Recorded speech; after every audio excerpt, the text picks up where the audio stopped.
बस्तर का घना जंगल। ऊंचे साल और सागौन के पेड़ों के बीच सूरज की रोशनी मुश्किल से ही जमीन तक पहुंच पाती थी। इन जंगलों में बसी थी एक अलग ही दुनिया, आदिवासियों की दुनिया। वे प्रकृति के साथ जीते थे। जंगल उनकी माँ थी, नदियाँ उनकी बहनें और पहाड़ उनके रक्षक। लेकिन इस शांति को भंग कर दिया था अंग्रेजों के लालच ने। गुंडाधुर एक साधारण गोंड आदिवासी परिवार में जन्मे थे। बचपन से ही उन्होंने जंगलों की हर पगडंडी को जाना था, हर पेड़ से दोस्ती की थी। वे आम बालकों की तरह खेलते कूदते बड़े हुए, लेकिन जैसे जैसे बड़े हुए, उन्होंने देखा कि उनके अपने ही जंगलों पर अंग्रेजी सरकार और जमींदारों का कब्जा होता जा रहा है। अंग्रेजों ने बस्तर के जंगलों पर कर लगा दिया था। आदिवासियों को अपने ही जंगल से लकड़ी काटने, शिकार करने और यहाँ तक कि पूजा पाठ करने के लिए भी कर चुकाना पड़ता था। उनके रीति रिवाजों पर प्रतिबंध लगाए जाने लगे। धीरे धीरे गुंडाधुर के मन में विद्रोह की चिंगारी जल उठी। 1910 का साल था। बस्तर के कई गांवों में विद्रोह की हलचल शुरू हो चुकी थी। गांवों में गुप्त सभाएं होने लगी। गुंडाधुर ने लोगों को एकजुट करना शुरू किया। उनका संदेश स्पष्ट था, यह जंगल हमारा है, हमारी धरती हमारी माँ है और हम इसे अंग्रेजों से बचाएंगे। विद्रोह का पहला बिगुल चारगांव के जंगलों में बजा। गुंडाधुर के नेतृत्व में हजारों आदिवासी एक साथ खड़े हुए। उनके पास आधुनिक हथियार नहीं थे, लेकिन उनके पास हिम्मत थी, तीर धनुष थे और सबसे बड़ी चीज, अपनी मातृभूमि के लिए लड़ने का जज्बा।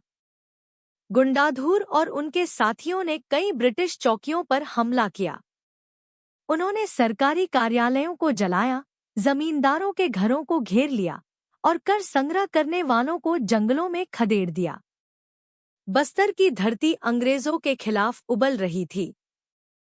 धीरे धीरे विद्रोह की आग पूरे बस्तर में फैल गई। नारायणपुर, जगदलपुर, कोंडागांव, हर जगह आदिवासियों ने अंग्रेजों के खिलाफ मोर्चा खोल दिया। गुंडाधुर इस विद्रोह के सबसे बड़े नेता बनकर उभरे। वे तेज तर्रार थे, चालाक थे और छापामार युद्ध में माहिर थे। अंग्रेज उन्हें पकड़ने की कोशिश करते, लेकिन वे हर बार जंगलों में गायब हो जाते। अंग्रेज इस विद्रोह से घबरा गए। उन्होंने भारी सैनिक बल भेजा, गांवों को जला दिया, निर्दोष लोगों को मारा। लेकिन गुंडाधुर को पकड़ना उनके लिए नामुमकिन साबित हो रहा था। आखिरकार अंग्रेजों ने कूटनीति का सहारा लिया। उन्होंने बस्तर के कुछ स्थानीय लोगों को लालच दिया, मुखबिर बनाए और विद्रोहियों में फूट डाल दी। धीरे धीरे आंदोलन कमजोर पड़ने लगा। गुंडाधुर को कई बार पकड़ने की कोशिश की गई, लेकिन वह कभी उनके हाथ नहीं आए। कहा जाता है कि वे बस्तर के जंगलों में कहीं छिप गए और फिर कभी वापस नहीं आए। कुछ लोग कहते हैं कि वे छत्तीसगढ़ से निकलकर उड़ीसा चले गए, तो कुछ मानते हैं कि वे एक रहस्य बनकर जंगलों में ही समा गए। गुंडाधुर की कहानी सिर्फ एक व्यक्ति की नहीं, बल्कि एक पूरी सभ्यता की कहानी है।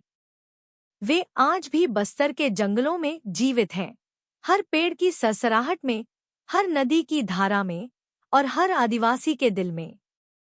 बस्तर के लोग आज भी उन्हें एक नायक की तरह पूजते हैं। उनकी मूर्तियां बनाई गई है, कहानियां सुनाई जाती है और उनका नाम गर्व से लिया जाता है।